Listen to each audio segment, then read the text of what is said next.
Hi students, welcome to BASR's classroom.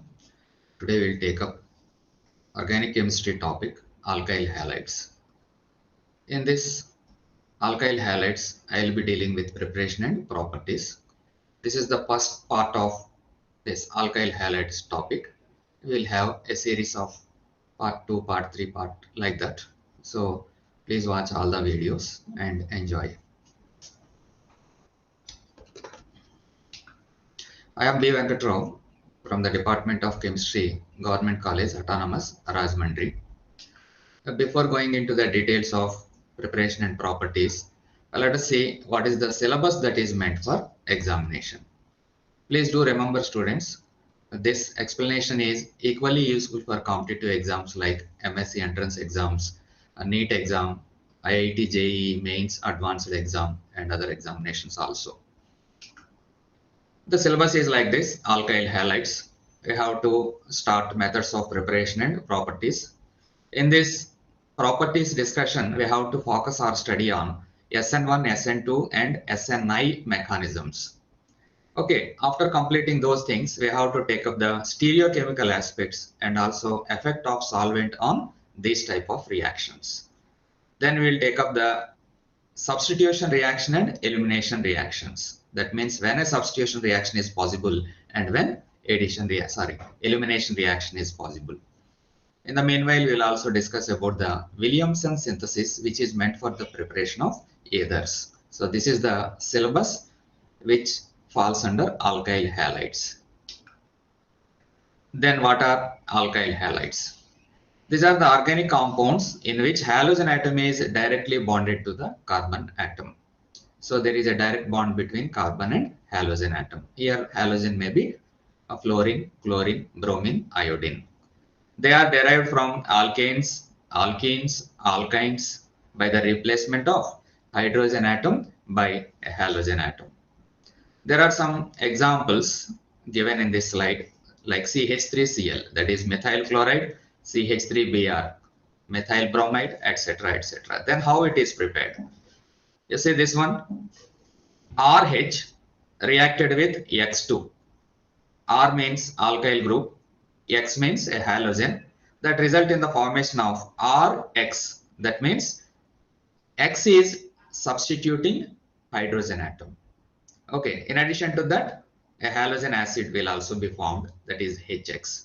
So here I have given the detailed description of R and X. We'll go into the details of methods of preparation, how these alkyl halides are prepared. One method is halogenation of alkanes itself. Alkanes, they have the general formula CnH2n plus 2. Then what is the general formula of alkyl halides means CnH2n plus 1x. That means halogen atom is coming in the place of hydrogen atom. Let us see how this is prepared. Alkanes react with, for example, chlorine or bromine in presence of ultraviolet radiation or at elevated temperature, say for example 400 degrees centigrade, to give alkyl halides. Of course, this is not a most convenient method because polyhalogen derivatives will be formed like methylene chloride, chloroform, pyrene, that is carbon tetrachloride, etc. etc.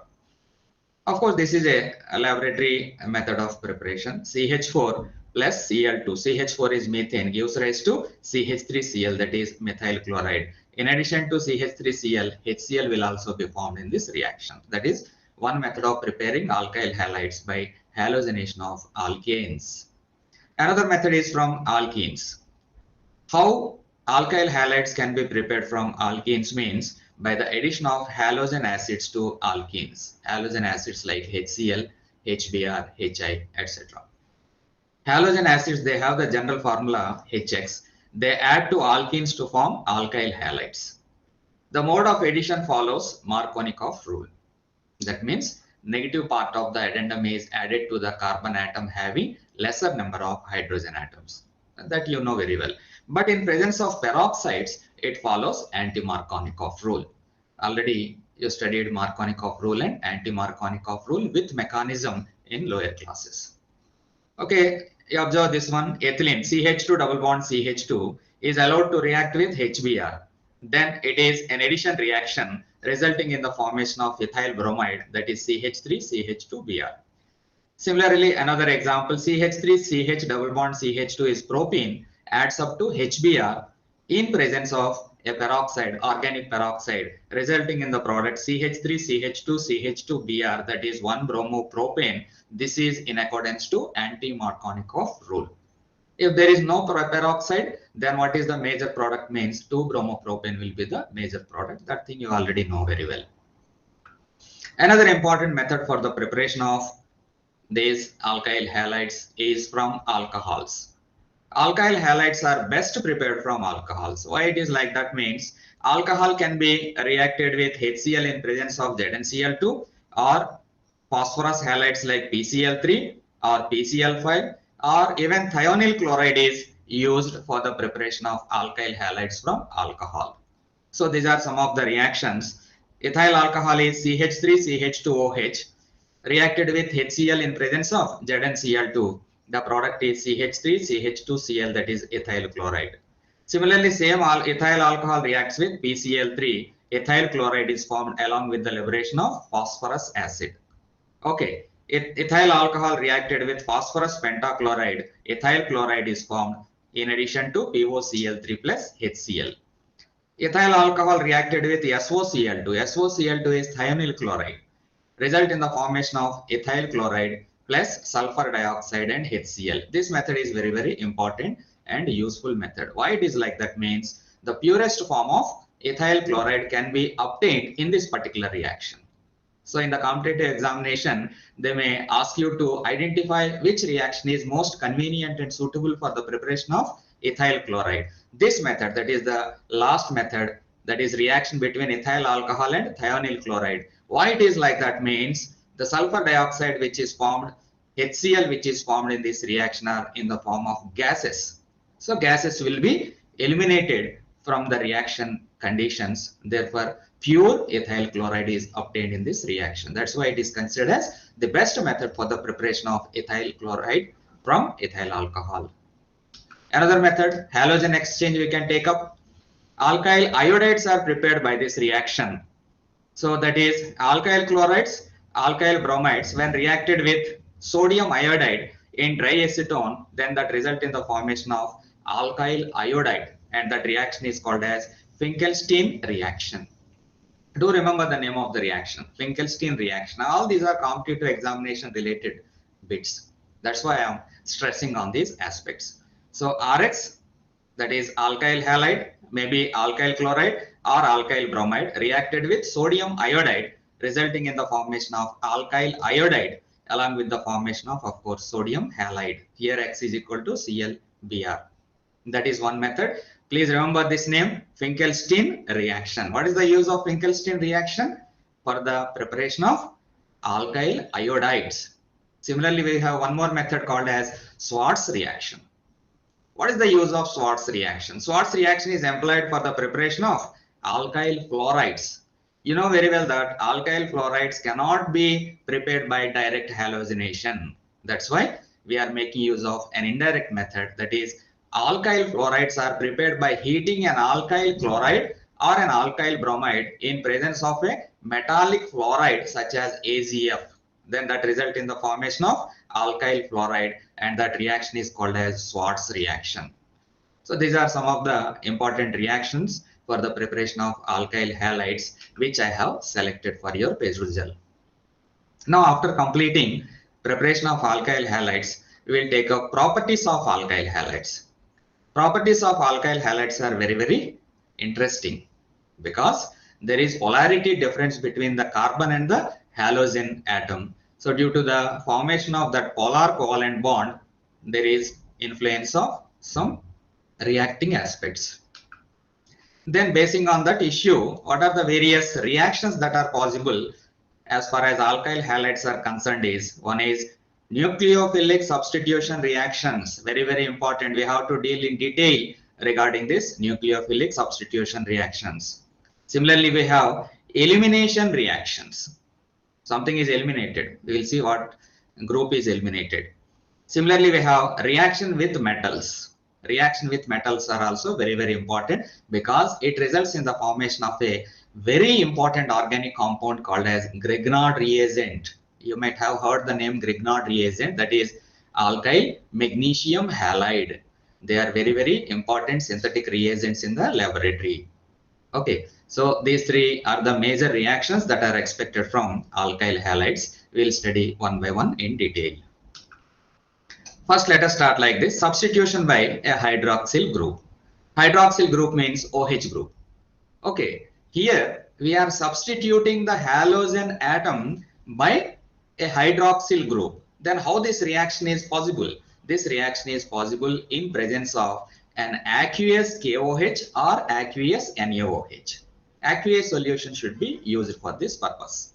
So alkyl halides reacts with aqueous potassium hydroxide or aqueous sodium hydroxide to form alcohol. Alcohols are the products formed in this reaction. That is, for example, CH3CH2Br. What is CH3CH2Br? It is ethyl bromide. Now this ethyl bromide is reacted with aqueous NaOH or aqueous KOH. Then what happens is Br gets replaced by OH, resulting in the formation of ethanol, that is CH3CH2OH, commonly called as ethyl alcohol. NaBr is the other product formed in this particular reaction. This is a very good example for substitution reaction offered by alkyl halides. So substitution reactions by hydroxyl group is carried out in presence of aqueous NaOH or aqueous KOH. Please don't forget that point. Next, elimination reaction. Elimination reaction in the sense elimination of hydrogen and halogen from adjacent carbon atoms. That reaction is commonly called as dehydrohalogenation of alkyl halides. Okay, what is eliminated? Hydrogen is eliminated, halogen is eliminated from adjacent carbon atoms. Okay, let us see what is that reaction. When alkyl halide is heated with alcoholic solution of sodium hydroxide to form alkene and hydrogen halide. Observe this reaction. Here, what is the reagent? This reagent is very, very important. In the previous example, we were talking about aqueous NaOH or aqueous KOH. But in this particular case, we are studying about alcoholic NaOH or alcohol KOH can also be used. That is the difference. Aqueous NaOH or KOH gives rise to substitution reaction. Alcoholic NaOH or KOH gives rise to an elimination reaction. Don't get confused between the two types of reagents.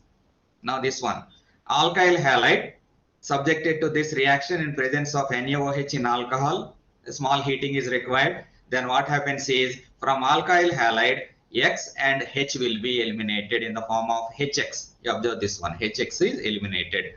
So from adjacent carbon atoms, not from the same carbon, do remember, from adjacent carbon atom, HX is eliminated. So alkene is the product obtained. Alkene means a compound having carbon-carbon double bond. Here the product obtained is RCH double bond CH2. If we take up a specific example, CH3, CH2, CH2Cl, that is propyl chloride, in presence of alcoholic NaOH when heated gives rise to propene. Propene has the formula CH3, CH double bond CH2. Of course, along with that, HCl will be liberated as a byproduct. So this is the elimination reaction. Now, as I told you in the beginning, reaction with metal, formation of Grignard reagent. Grignard reagents are very, very, very important reagents.